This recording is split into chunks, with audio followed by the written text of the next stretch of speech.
Machado. Luiz Cabreira, você... Aqui com o doutor Itaguaci Meirelles Correia, que chamou a imprensa aqui para ele que está na defesa do rapaz que foi acusado de pedofilia. Vou conversar agora com o doutor Itaguaci, que está conversando com os outros membros aqui da nossa imprensa santo-angelense. Vamos ouvir agora aqui o Paulo Renato. Doutor Itaguaci. Doutor Itaguaci, obrigado por receber a reportagem aqui. O senhor está defendendo o rapaz que foi acusado de pedofilia. Qual é a situação dele hoje, doutor? Ele está solto? Qual é a situação dele? Rádio CT, bom dia. Bom dia, Paulo Renato, bom dia aos ouvintes, à comunidade regional. Olha, na verdade eu quero, e convoquei a imprensa hoje pela vez primeira, para esclarecer de uma vez por todas esse quadro. Eu, na verdade, fui constituído em maio para atuar na defesa desse jovem.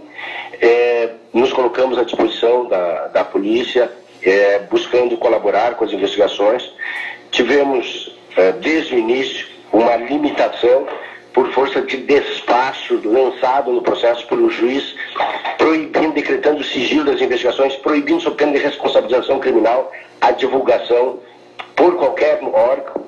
De modo surpreendente, a Polícia Federal, e eu quero deixar claro aqui, a delegada da Polícia Federal que comandou as investigações, de modo absurdo, pressionou, tentou estabelecer, vendeu para vocês da imprensa e para a comunidade regional o discurso de que haveria um caso internacional de pedofilia pelas redes de computador, da rede mundial de computadores, e que Santos seria uma ramificação.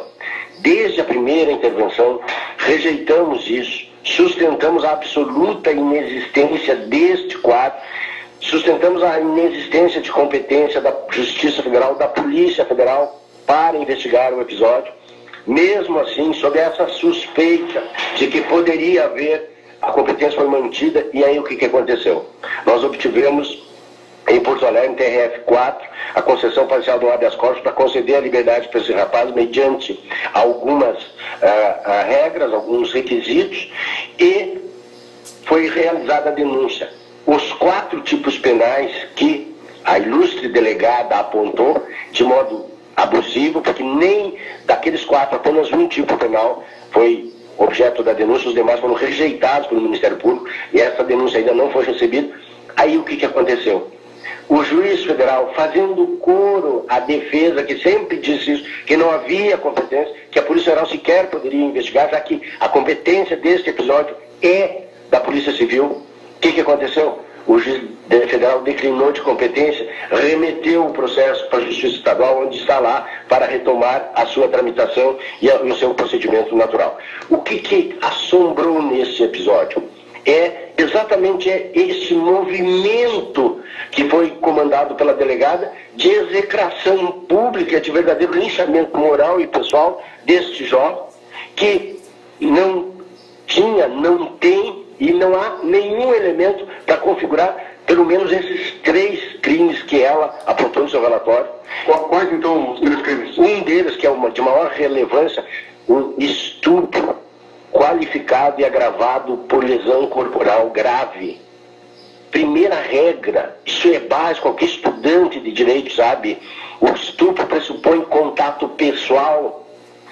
Tu veja bem, utilizado um laudo de uma possível vítima que seria diabética, cujo laudo não diz isso, para inferir lesão grave, para ainda qualificar, para buscar, então, uma pena elevadíssima, sem um mínimo de provas. Aí a minha questão é vender isso para vocês da mídia, permitir o acesso à televisão, aos fotógrafos, para adentrarem numa cela reservada, porque eu sei onde é que é a carceragem da Polícia Federal, e eu sei como se deu para expor esse jovem, riscando da Constituição Federal a presunção de inocência, rasgando da Constituição Federal o princípio do juízo natural que assegura a todo, não é o meu cliente, a todo e qualquer cidadão de direito a presunção de inocência e de ser processado pelo juiz competente. Aí, quando se encerra com toda essa parafernália, e para nós da defesa, limitado, tendo que comparecer sala, eu sou presidente da OAB e sou um advogado orgulhoso de defender o exercício das prerrogativas da advocacia, uma advocacia independente, ter que comparecer numa sala, onde fui muito bem recebido pelos funcionários da Justiça Federal, para, sob a supervisão deles, fazer apontamentos, porque teriam elementos nos autos que deveriam ser preservados. No entanto, e veja bem, eu estou afirmando e reafirmando a inocência do meu cliente. No entanto, para vocês da mídia não houve nenhum problema de sigilo. Vocês foram convocados, convidados, tiveram acesso à cela onde o meu cliente estava preso, né, para depois ser recambiado ao presídio. E tudo por quê? Porque é um quadro de notória inocência. E é o repto que eu estou lançando a vocês da imprensa. Acompanhem, porque é a primeira vez que eu estou ocupando os espaços da mídia para trazer o contraponto, e já ao teu colega já fiz essa referência. A imprensa tem o dever, sim, de noticiar, mas também tem o dever de abrir espaços para o contraponto, para evitar o linchamento pessoal e moral das pessoas, principalmente porque a presunção é de inocência. E eu volto a insistir. A rede internacional, cantada em prosa e verso pela ilustre delegada, não se confirmou e jamais se confirmará, porque ela é uma mera figura exótica, quiromântica. Ela nunca existiu. Mas, doutor, não houve a revelação da identidade do seu cliente? Não houve uma exposição, de repente, da imagem dele, de perfil, ou seja, de rosto dele? Bom, em primeiro lugar, isso é um direito também constitucional de todo cidadão presumido inocente não ser exposto. Tá? Mas houve exposição. Primeiro, com todas as indicações, como se Santo Antônio tivesse 40 academias de tênis, que tivesse 60 professores de tênis. Não, todo mundo sabia a idade, portanto era um jovem, professor de tênis, e com as fotos publicadas, tanto no jornal A Tribuna, Jornal das Missões, quanto as imagens que circularam pela RBS TV, não há dúvida nenhuma que permitiram a plena identificação. E o meu questionamento, que eu faço enquanto cidadão de direito com presunção de inocência, por que este caso se tornou o caso? Seria uma forma que a ilustre delegada utilizou para apresentar-se como uma grande xerife acima do bem e do mal, capacitada e qualificada a punir A, B e prender e exibir? Porque esse é o direito penal simbolista. Agora, a questão que me afigura aqui, como eu te falava, pelo direito à imagem, sequer poderiam ser veiculadas as imagens de alguma forma se ele não anuísse. E é essa a questão, porque vocês são experientes, você é um repórter policial, vocês têm as fontes de vocês, vocês sabem que em inúmeros outros casos vocês gostariam de filmar, fotografar e não conseguem. Por quê? Porque a presunção de inocência e o direito à imagem assegura a pessoa evitar essa publicização. Agora, isso não é um caso rumoroso, um caso extraordinário, isso é um caso corriqueiro que certamente seria investigado pela Polícia Civil com a mesma parcimônia, com o mesmo cuidado, e talvez não tivesse essa veiculação midiática. Aliás, vocês da imprensa sabem, agora mesmo aconteceu, vocês estão aí divulgando fatos de repercussão muito maior que esse, muito mais intenso, como, por exemplo, a execução de um casal há pouco tempo aí no interior. Parece que a prisão ocorreu agora, mas tem esse furor midiático. Vocês foram convocados, toda a mídia, pelo delegado que está comandando as operações, e para fazer revelações bombásticas sem um mínimo de contraponto, sem um mínimo de respeito à presunção de inocência. Então, é nesse sentido que eu quero deixar claro e quero pedir, que é o segundo ponto essencial. Eu quero que vocês da mídia acompanhem o resultado final desse processo. Eu vou reafirmar, meu cliente é inocente. Estou convencido e vou provar isso em juízo, com todos os desdobramentos que este episódio haverá de ter. Doutor, o senhor ratifica que o seu cliente é inocente. Na questão também que se falou no momento da questão internacional, que estaria ligado a uma rede supostamente internacional de pedofilia? Essa rede internacional e a pedofilia é um verdadeiro exercício de quiromancia. Tá? A ilustre delegada, quem sabe, consultando os búzios resolveu fazer conexões extrasensoriais e, a partir daí, deduzir, inferir pedofilia e rede internacional. Não há, exatamente esse foi o primeiro grande embate. Por não ter rede internacional, é que o processo foi remetido para a Justiça Estadual, porque a competência de investigação era da Polícia Civil, a competência de analisar o procedimento, o processo, é da Justiça Estadual. Isso eu disse na primeira intervenção no processo.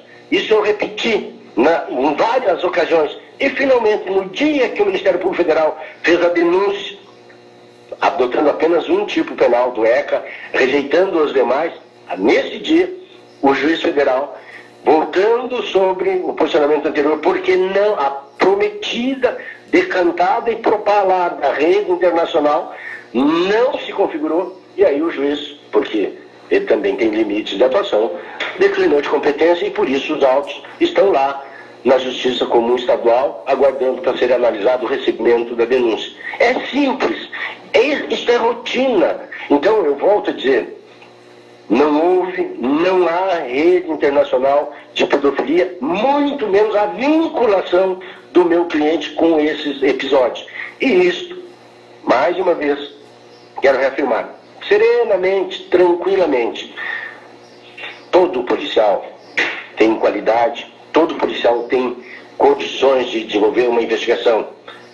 Agora, o problema é quando ocorre um grau de passionalização. Aí se afasta a racionalidade e se consegue produzir esses estardalhaços, onde o linchamento das pessoas acontece, onde o desrespeito aos princípios da cidadania são constantes e, finalmente, se passar um determinado prazo, a razoabilidade volta, a proporcionalidade e as pessoas retomam o equilíbrio racional. Aí o que acontece? Os caminhos do processo são retomados como deve ser. Então, doutor, o senhor inocenta o seu réu de qualquer tipo de pedofilia? Eu não inocento ninguém, eu sou advogado de defesa constituído. Quem dirá da sua inocência será o Poder Judiciário. O senhor vai, com certeza, tentar que o juiz inocente ele. Não, eu não vou tentar, eu tenho convicção dessa inocência. Por tudo que eu já consegui examinar, por tudo que eu apanhei, eu quero dizer a vocês que não há possibilidade alguma da configuração dos tipos penais que a delegada indiciou e aquele que o Ministério Público está denunciando, nós, no momento processual adequado, iremos comprovar a inocência do nosso cliente. Esse tipo de crime que ele foi acusado, delegado, sempre há apreensão de material. Pelo que você sabe, também foi apreendido material. Sobre este material aí, o que o senhor pode falar? Primeiro, eu sou o advogado e não o delegado. Segundo, Desculpa, eu troquei aqui. Segundo aspecto importante, eu não tive acesso, como eu te disse, meu contato foi limitativo. Mas eu tenho, assim, uma série de questões que, como eu estou falando ainda sob sigilo, eu não vou veiculá-las, que vão confirmar isso que estão dizendo, a inocência do meu cliente. E aí, vocês, por isso que eu estou convidando a imprensa, acompanhem esse processo. Daí, no final, eu darei a vocês aí todos os detalhes dos porquês que o Judiciário chegou a essa conclusão. Como está o processo hoje? Qual é o andamento do processo hoje? O primeiro fato que eu digo vem de encontro àquilo que sempre dissemos é que a competência está estabelecida onde deveria estar, Justiça Comum Estadual.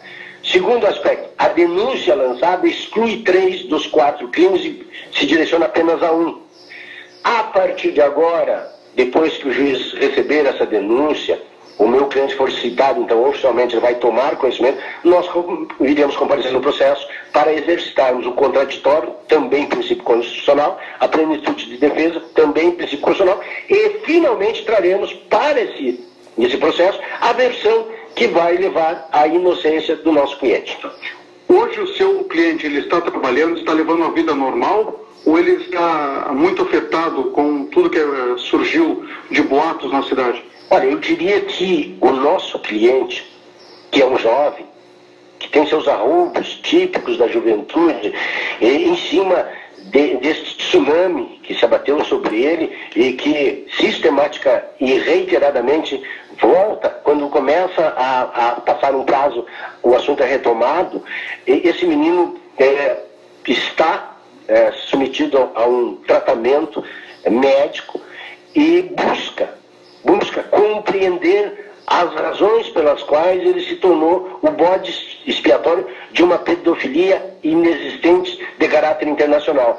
E eu espero que esta entrevista que convoquei, ela é única, não voltarei a discutir esse assunto, não vou fazer debate pela imprensa, mas ele espera que as coisas voltem para o seu lugar para que ele possa retomar a sua vida. É evidente que com todos os cuidados que esta aprovação a qual foi submetido lhe impuseram.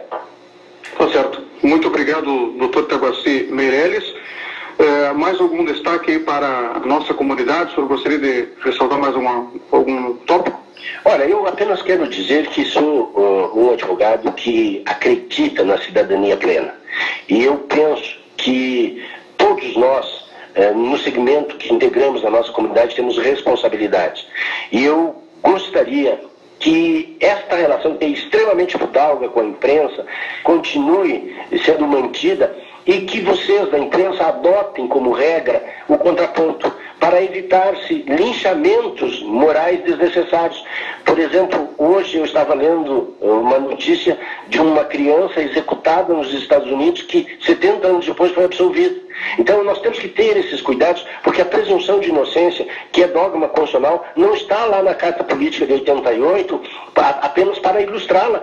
Esta tem que ser uma prática nossa. Vocês, repórteres, que fazem um exercício permanente da veiculação de informações à comunidade, porque a democracia, ela pressupõe, no mínimo, o ponto e o contraponto. E é nesse sentido que eu quero convidar todos nós para crescermos, respeitando, e vou respeitar sempre, a liberdade de investigação do Ministério Público, da Delegacia de Polícia, de qualquer dos níveis, dos agentes da Polícia Civil, Federal, da Brigada, porque são essas pessoas que têm, sim, competência para combater a criminalidade. O que não se pode permitir é a conversão de um episódio num linchamento pessoal e moral. E é nesse sentido que me contraponho com toda a minha energia, porque penso que a nossa democracia, ela pressupõe limites e responsabilidades a todos nós. Vocês da imprensa, nós enquanto advogados, os delegados, os policiais, os juízes, enfim, cada um que integra o segmento social respectivo onde atua. Então é nesse sentido que eu quero dizer e desejar, e aproveitando, vejo um Feliz Natal a todos e um grande ano novo, cada vez melhor e mais venturoso. Ok, muito obrigado ao doutor Itaguaci Meirelles Corrêa, que é defensor do rapaz que foi acusado de pedofilia aqui em Santo Ângelo. Ele teceu seus comentários e acredita que seu cliente seja, quando levado a júri, seja inocentado, meu caro Paulo Renato. Tá certo, obrigado, Cabreira. É o papel do advogado de defesa, assim como é o papel da autoridade policial investigar os fatos. Depois, quem julga os fatos, se eles são verídicos ou não, é o Poder Judiciário. E esse é o caminho legal de todo e qualquer processo. A autoridade policial, no caso da delegada Gabriela, ela investigou e, quando procurada pela imprensa, manifestou-se, porque a gente não pode amordaçar a autoridade policial. Tem que ter muito cuidado também nisso. Nós vivemos numa sociedade plena de direitos e amplamente democrática, e quando você amordaça a investigação, a coisa pode não ser efetivamente justa. E com certeza aqui na Rádio CPE a prática é sempre do contraponto. O doutor Itaguaci Meirelles Corrêa, a gente tomou conhecimento a questão de poucos dias que ele era o defensor desse rapaz suspeito, acusado desses crimes sexuais. E no momento em que o nobre advogado, presidente da subseção local da OAB, convidou a imprensa, porque se convida a imprensa para dar esclarecimentos, lá estivemos como foi relatado agora. Com certeza esse fato terá enormes desdobramentos, principalmente pela situação chocante como ele ocorreu.